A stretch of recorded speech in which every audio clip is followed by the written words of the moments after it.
नमस्कार साथियों, मैं राधे गोस्वामी YouTube के इस प्लेटफॉर्म पर आपका स्वागत करता हूं। हम अपने इंडिया हिस्ट्री वाले पोर्शन को आगे बढ़ाते हैं। तो हमने अलाउद्दीन का पहला अभियान पढ़ा था जो रणथंबोर पर हुआ था। अब पढ़ते हैं अलाउद्दीन का अगला अभियान।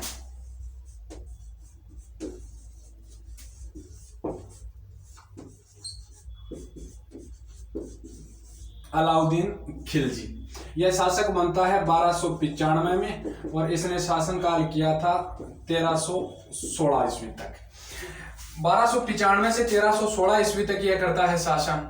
ठीक है, इसका पहला अभियान हमने पढ़ लिया था। और दूसरा अभियान यदि देखा जाए तो अलाउद्दीन दूसरा अभियान चलाता है 1303 में। अलाउद्दीन दूसरा अभियान लेकर जाता है 1303 में और यह अभियान था चित्तौड़ का। इस समय चित्तौड़ का शासक था रतन सिंह। इस रतन सिंह के ऊपर आक्रमण किया था और इस समय रतन सिंह हुआ था वीरगति को प्राप्त। रतन सिंह की पत्नी थी, नाम था पद्मिनी। इसने किया था दुर्ग में महिलाओं के साथ अग्नि जोहर। तो यह माना जाता है इसका जो दूसरा राजस्थान का जो अभियान था। तो चित्तौड़ का जो पहला अभियान है, इस 1303 के अभियान को कहा जाता है चित्तौड़ का प्रथम शाखा, जो किसके शासनकाल में होता है? रतन सिंह के शासनकाल में होता है। ठीक है, अलाउद्दीन आक्रमण करता है, पद्मावती के नेतृत्व में जोहर होता है, अग्नि जोहर। ठीक है, अब देखी जाए तो इसके बारे में डिटेल मैंने पहले वाले वीडियो में दे रखी है, जो राजस्थान हिस्ट्री के अंदर अपना चल रहा था। गोहिल वंश, उसका अंतिम शासक रतन सिंह था। ठीक है, तो वो वीडियो भी आप देख सकते हो। अब आगे यदि देखा जाए तो 1308 और 1311। 1308 में तो यह अभियान लेकर आता है सिवाना के दुर्ग पर। जो सिवाना का दुर्ग है यह है राजस्थान के बाड़मेर में। 1311 का जो अभियान आता है यह आता है जालोर पर। 1308 और 1311 दोनों राजस्थान की रियासतों के ऊपर अभियान थे और दोनों ही अभियानों का एक ही कारण माना जाता है। कारण यह था कि इस समय जालोर का शासक था, उस शासक का नाम था कानड़देव चौहान। कानड़देव चौहान। ठीक है, सिवाना का प्रशासक था। शासक तो सिर्फ जालोर का होगा, ठीक है ना। यहाँ का प्रशासक था, क्या कहानी है बाद में बताऊंगा आपको। यहाँ का प्रशासक था शीतलदेव चौहान।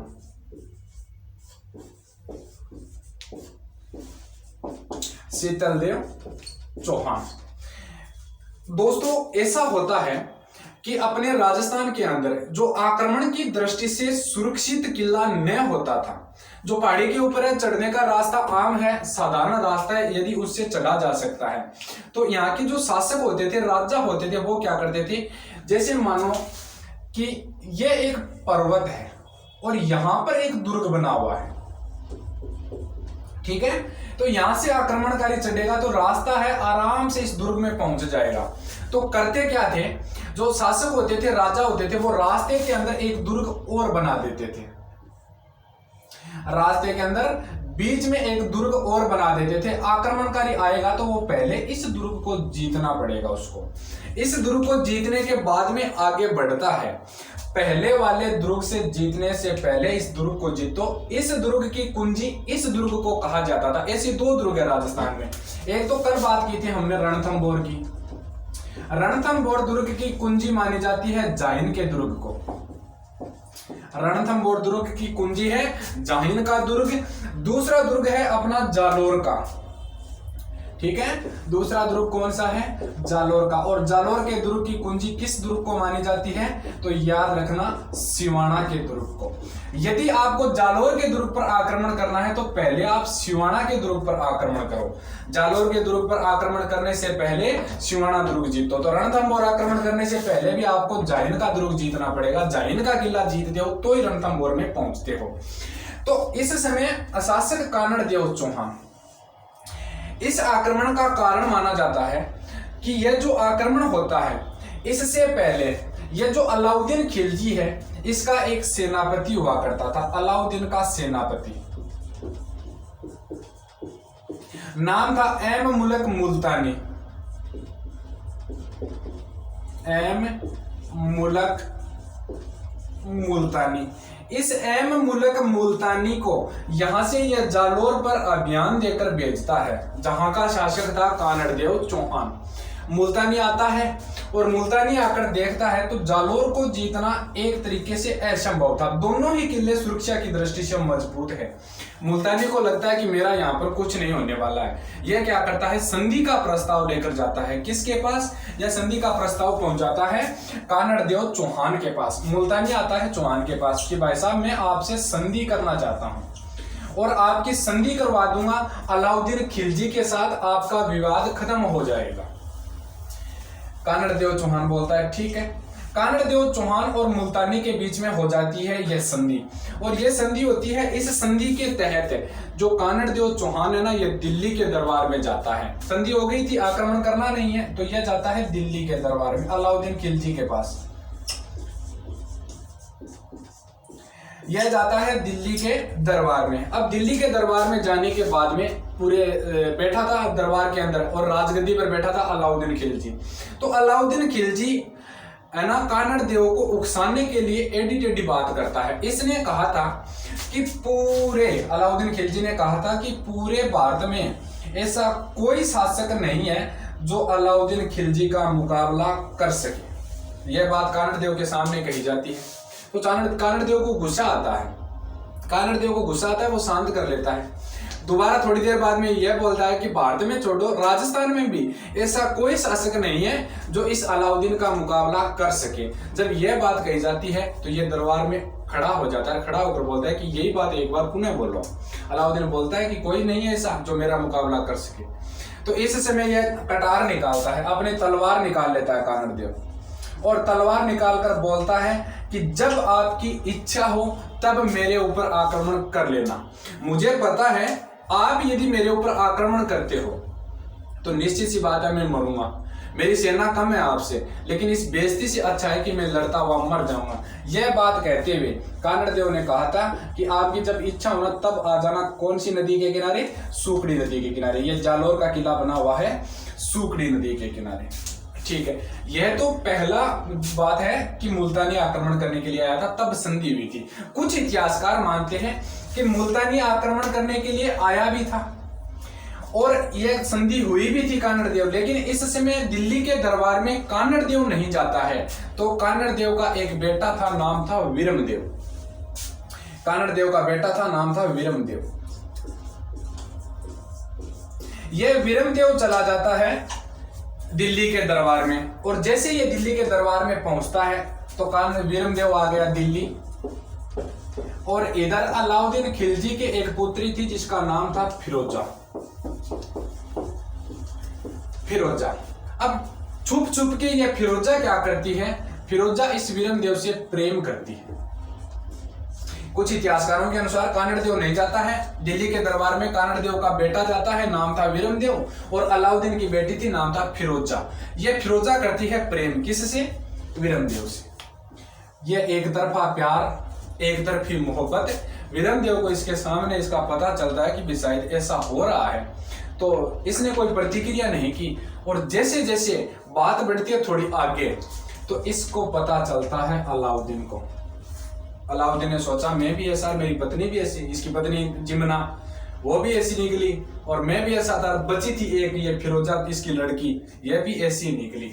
इसने बुलाया इस वीरमदेव को। वीरमदेव ने कहा नहीं सर, मेरा ऐसा कोई मतलब नहीं है कि आपकी लड़की से मैं प्रेम करता हूँ, ठीक है। अब यदि आपकी लड़की मुझसे प्रेम कर रही है, लड़की मुझसे प्यार कर रही है, तो मुझे इस चीज से कोई मतलब नहीं है। लेकिन इसी समय पास में खड़ी फिरोजा बोलती है कि पापा, मैं यदि प्रेम कर रही हूँ इस लड़के से तो विवाह भी इसी के साथ करूंगी, अन्यथा तुम्हारी मर जाऊंगी, मैं किसी के साथ विवाह भी नहीं करूंगी। अब देखो फिरोजा इसके प्यार में कैसे फंसी हुई है। अब यह बोलता है अलाउद्दीन वीरमदेव को कि वीरमदेव देख, यदि मेरी लड़की तेरे से प्रेम कर रही है, ये विवाह करना चाहती है, तो तुझे इसके साथ विवाह करना पड़ेगा। यह बोलता है मैं अन्य धर्म की लड़की के साथ विवाह नहीं करूंगा, यह सीधा जवाब देता है। तो अलाउद्दीन ने कहा था कि तेरे हाथ में हार होगा और मेरे हाथ में तलवार होगी, या तो ये हार तू फिरोजा को पहना देना या फिर ये तलवार मैं ना तेरे को पहना दूंगा। तो कल आजाद का टाइम है तेरे, और फैसला बदल लेना और सुबह मुझे बात बता देना, और याद ये रखना कि फैसला पॉजिटिव ही आना चाहिए। रात्रि के समय भाई साहब यहाँ से पहुंच जाता है सिवाना के दुर्ग में, अवसर देखता है। सुबह जाती है फिरोजा गई, जाकर देखा विरमदेव था नहीं वहां पर, तो यह जाती है अलाउद्दीन के पास कि पापा वो तो भाग गया। अब फिरोजा इसके पीछे पीछे जाती है इसको मनाने के लिए। फिरोजा चलती है यहाँ से और विरमदेव के यहाँ आती है, विरमदेव के पास यहाँ पर आती है। तो रात तो विरमदेव रुकता है शीतलदेव के पास सिवाना के दुर्ग में, और अगले दिन पहुंच जाता है अपने पापा कानड़देव के पास। फिरोजा भी इसके पीछे पीछे आ गई, प्यार में अंधी पागल थी ये, इसको कुछ पता नहीं था कि तू क्या कर रही है क्या नहीं कर रही है। यहाँ पर खड़ा था कानड़देव चौहान, तो आकर बोलती है कि महाराज आप तो पृथ्वीराज चौहान के वंशज हैं, एक न्यायप्रिय शासक है, मेरे साथ अन्याय हुआ है, तो आप ना मेरा न्याय करो। बोला बेटी क्या अन्याय हुआ है तेरे साथ? कि मैं आपके लड़के से प्रेम करती हूँ और मैं विवाह करना चाहती हूँ। वहीं पर खड़ा था विरमदेव। कानड़देव ने पूछा बोल भी विरमदेव ये लड़की क्या बोल रही है? तो उसने कहा पापा ये ऐसे ही कर रही है, मैं अन्य धर्म की लड़की से विवाह नहीं करना चाहता, और बाकी इनकी फैमिली का जो बैकग्राउंड है वो खराब है, तो ऐसा नहीं होना चाहिए। तो ये दुखी होती है यहाँ से और वापिस जाती है अपने पापा अलाउद्दीन के पास कि पापा वो नहीं मानेगा। इसी बात से दुखी होकर अलाउद्दीन खिलजी करता है जालोर पर आक्रमण कानड़देव चौहान पर। तो पहले 1308 में शीतलदेव चौहान अपने सेनापति सातल और सोम के साथ लड़ता हुआ वीरगति को प्राप्त होता है। उसके बाद में आक्रमण होता है, वो होता है जालोर के किले पर, और इस समय जालोर का शासक कानड़देव चौहान लड़ता हुआ वीरगति को प्राप्त होता है। इसी समय ऐसा होता है कि यह जो विरमदेव है, इस विरमदेव को लग रहा था कि किला है वो बर्बाद हो चुका है, और अब इस समय अलाउद्दीन तेरे को यहाँ से बंदी बनाएगा और वो ले जाकर फिरोजा से तेरा विवाह करवाएगा। तो यह क्या करता है, अपनी कुलदेवी का मंदिर था चामुंडा माता का, उस मंदिर के सामने जाकर खड़ा होता है, और माता की मूर्ति के अंदर जो तलवार थी वो इसके हाथ में आती है, और ये अपने आप का सर काटकर माता के चरणों में अर्पित कर देता है, ठीक है ना। लेकिन अन्य धर्म की लड़की के साथ विवाह नहीं करता है। तो ऐसा हो जाता है, तो वो जो कटी हुई मुंडी थी वो ले जाकर फिरोजा को सौंपता है। फिरोजा उसका हिंदू रीति रिवाज के अनुसार अंतिम संस्कार करती है और बाद में यमुना में कूदकर आत्महत्या कर लेती है, ठीक है ना। यह था अलाउद्दीन का सिवाना और जालोर अभियान। दोनों अभियान मैंने एक साथ बताए आपको, ऐसे ऐसे हुआ था आक्रमण। अब देखो ये तो इनकी नेगेटिव बात थी, ये तो इनकी नेगेटिव बात थी। हर आदमी के दोनों बात होती है, नेगेटिव भी होती है पॉजिटिव भी होती है। यदि देखा जाए इसका प्रशासनिक कार्य,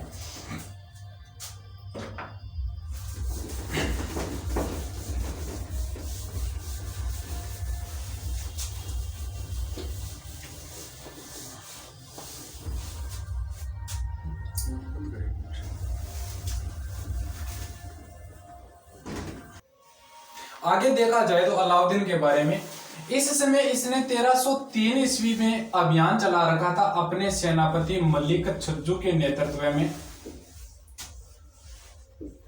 और यह मलिक छज्जू के नेतृत्व में जो अभियान था यह था वारंगल का अभियान।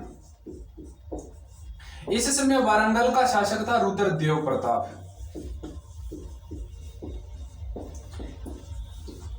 इस वारंगल अभियान के दौरान रुद्रदेव प्रताप पराजित करता है मलिक छज्जू को। मलिक छज्जू हार जाता है। इसी मलिक छज्जू की हार का बदला लेने के लिए इस अलाउद्दीन ने 1308 ईस्वी में पुनः अभियान चलाया था वारंगल पर 1308 में। लेकिन अब की बार जो अभियान चला था यह चला था मलिक काफूर के नेतृत्व में। इसका सेनापति था मलिक काफूर। इस मलिक काफूर के नेतृत्व में यह अभियान जाता है, रुद्रदेव प्रताप को यह पराजित करता है। रुद्रदेव प्रताप को पराजित करने के बाद में यहां से मलिक काफूर को मिलता है कोहिनूर का हीरा। कोहिनूर का हीरा है ना, दुनिया का बहुमूल्य हीरा है, और सबसे पहले यह हीरा जो गोलकुंडा है दक्षिण भारत की बड़ी रियासत थी उसकी कोयले की खान से प्राप्त हुआ था। यह कोहिनूर का हीरा आगे चलकर मिलता है मीर सैयद जुमला को। मीर सैयद जुमला के हाथ लगता है। मीर सैयद जुमला ने यह सौंपा था शाहजहां इसको लगवाता है अपने मयूर सिंहासन में, और मयूर सिंहासन में लगवाता है। मयूर सिंहासन को नादिर शाह लूट कर ले जाता है ईरान, और वर्तमान में यह ब्रिटेन की महारानी जो एलिजाबेथ II है उसके ताज में लगा हुआ है। अब देखो आगे की बात, ये जो मलिक काफूर है इसको जीता था इसने गुजरात अभियान से। जन्म से हिंजड़ा था मलिक काफूर, और एक हिंदू था। इसने धर्म परिवर्तन किया था, मुसलमान बना था, परिवर्तन किया हुआ धर्म का व्यक्ति था, मुसलमान धर्म का मलिक काफूर। ठीक है ना। आगे चलकर ये मलिक काफूर ही शासक बनने की कोशिश करता है, आगे बताऊंगा आपको बात। इसके अलावा अलाउद्दीन की देखा जाए तो इसने सबसे पहले भारत में स्थायी सेना रखना शुरुआत की थी। स्थायी सेना थी, यह रखने की शुरुआत सबसे पहले भारत में अलाउद्दीन खिलजी करता है। अलाउद्दीन खिलजी ने सेना का हुलिया तैयार किया था। सेना का हुलिया तैयार करने वाला प्रथम शासक था अलाउद्दीन खिलजी। इसलिए तैयार करता है हुलिया कि है ना, जो सेना युद्ध के अंदर होती थी दोनों सेना एक जैसी होती थी। ऐसे ही तो 2-3 रंग के घोड़े होते थे, और उसके ऊपर बैठे हुए जो सैनिक होते थे वो भी एक जैसे ही दिखते थे।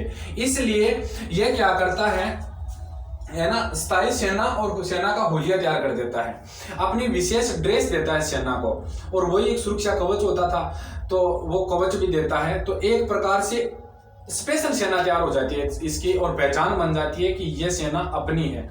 तो होता क्या था, एक जैसी जो सेनाएं होती थी ना वो आपस में लड़ती हुई एक सेना अपनी ही सेना को खत्म करने में लग जाती थी। तो इसने पहचान बनाई थी, उसको कहा गया था हुलिया।